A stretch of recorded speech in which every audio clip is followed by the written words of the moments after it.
The city of Chicago is dead. It died a terrible death today because no real city in America in 2026 can call itself a top-notch major sports town and lose out on football? Ryan Terrell, well, Indiana lawmakers say they have zeroed in on Hammond for a new Chicago Bears stadium. And this morning, legislators voted unanimously to push a bill out of the Ways and Means Committee. The bill would create the Northwest Indiana Stadium Authority, similar to Illinois Sports Facilities Authority. And this could convince the Chicago Bears to cross state line and build a new stadium. Lawmakers say the Bears would pay $2 billion towards construction costs, and the proposal includes new food, beverage, and innkeepers taxes in Indiana's northwest counties to help pay for the stadium and infrastructure. But I have to say it's very disappointing to hear that they would put that statement out but not say anything about the advancement that's been made in the state of Illinois. But, you know, we're waiting to hear from the Bears what they'd like to do next. Ladies and gentlemen, I've been talking about cause and effect economically for a while, and now you have a prime example of what effing around and finding out looks like when it comes to these woke Democrat policies in these big liberal cities. You have these stupid governors who continually add all these additional programs, add all these additional regulatory compliance requirements, overpromise on things that are going to be free or less expensive in the future, rent caps, all of these other ridiculous things. And what do they end up doing? They end up raising taxes on the rich, raising taxes on the middle class, adding additional regulations over and over and over again, all things that require and extract money from others, make government programs bigger, and then guess what? Next election, they overpromise again that we're gonna build even bigger government programs and we're gonna tax the rich even more, which always comes down to taxing the middle class and even the lower class even more, because the rich don't just stand for it. They either leave or they somehow find a way to push those costs off to consumers. So this is a classic example of that, ladies and gentlemen. Now you have one of the worst possible outcomes. The Chicago Bears are no longer going to be the Chicago Bears. They're going to be the Indiana Bears. And Mayor Brandon Johnson out here, possibly the stupidest, most dumbest, most idiotic mayor in the history of the United States. This guy's over here coping about it. Is my face straight? Okay. All right, keep a straight face here. The Bears belong in the city of Chicago. The Chicago Bears belong in the city of Chicago, right? And I've said repeatedly that the door is always open for conversations, and Kevin Warren did call me yesterday. We didn't get a chance to connect, and I still firmly believe that their best position is in Chicago, and it's evidence. The evidence is clearly speaking for itself. And you have no one to blame but yourself, because there's plenty of evidence that this is something that you have caused directly.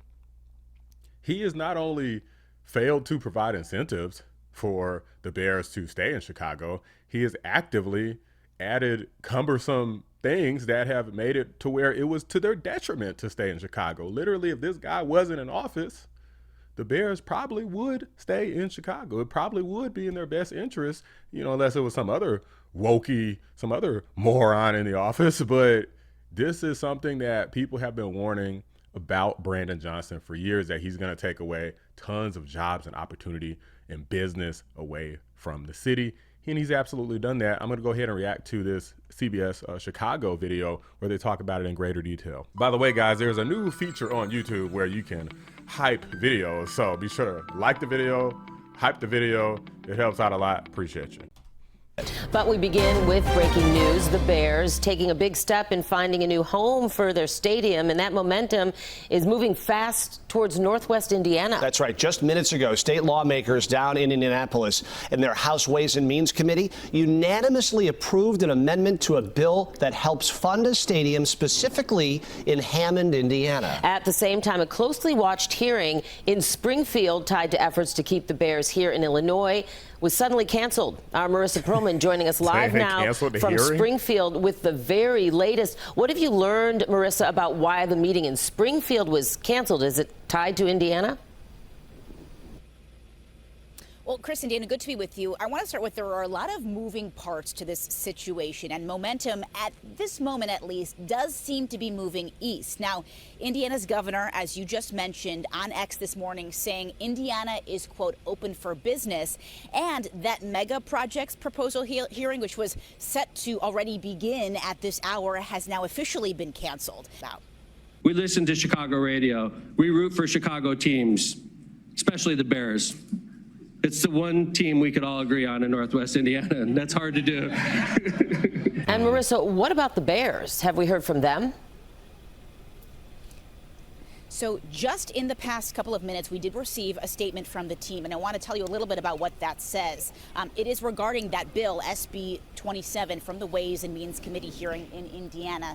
The team says this would mark the most meaningful step forward in our stadium planning efforts to date. We are committed to finishing the remaining site-specific necessary due diligence to support our vision to build a world-class stadium near the Wolf Lake area in Hammond, Indiana. The Bears releasing a statement this morning saying in part the passage of SB 27 would mark the most meaningful step forward in our stadium planning efforts to date. We are committed to finishing the remaining site-specific necessary due diligence to support our vision to build a world-class stadium near the Wolf Lake area in Hammond, Indiana.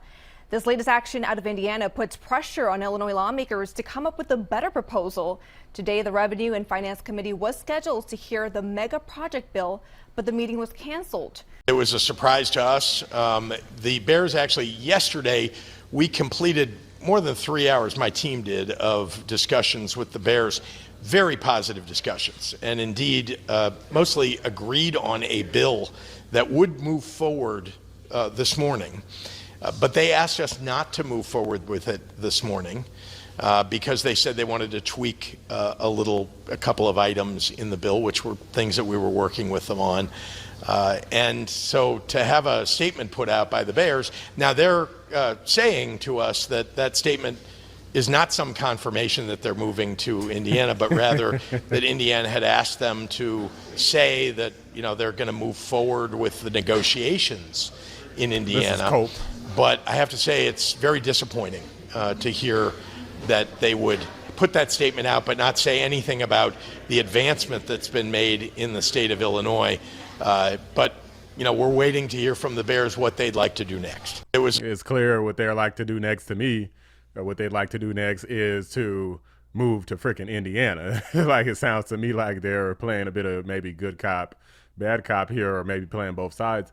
But obviously, all the things that are going in motion for them to move to Indiana, and these guys in Chicago haven't even had the meeting, right? They haven't even had the proposed legislation that could incentivize the Bears to stay. If you ask me, guys, the fight's already over. There's no reason why anyone would do this if it wasn't for financial reasons. It has to be proven that they're not getting enough money in Chicago, maybe even losing money possibly, and that they're going to gain money by going to Indiana. If you don't have the best possible way to increase the revenue stream and not have so many expenses and taxes and all these different things weighing you down, crime, let's not even talk about Chicago crime, which I'm sure is an issue as well. You know, maybe some people don't even want to go to the games because they're afraid of what might happen to them if they go. And if it's better in Indiana, then it's just going to be common sense, not to mention the excitement of having a new stadium, new ways to pull in revenue since it's a whole new stadium, a whole new setup. This is pretty much a slam dunk for the Bears and a massive L for Chicago. This is going to probably go down as if he wasn't one of the worst mayors already, but this is probably going to go down as one of the worst L's in Mayor Brandon Johnson's history of losing the Chicago Bears and having them turn into the Indiana Bears, all because this fool could not get his act together and actually make it a place where people want to do business. But these are just my thoughts, guys. Let me know what you guys think. Drop a like on the video. Subscribe to the channel if you're new. I appreciate you guys watching. I'm out. Big shout out to my members, Cybernoodle, 655, Bella Scott, and Carpentier John. Could not do it without you. I mean, I might as well be going to Nebraska. Might as well be going out to Oklahoma. Might as well be going to New Mexico. Like Chicago, Chicago's not you can't take Chicago seriously now.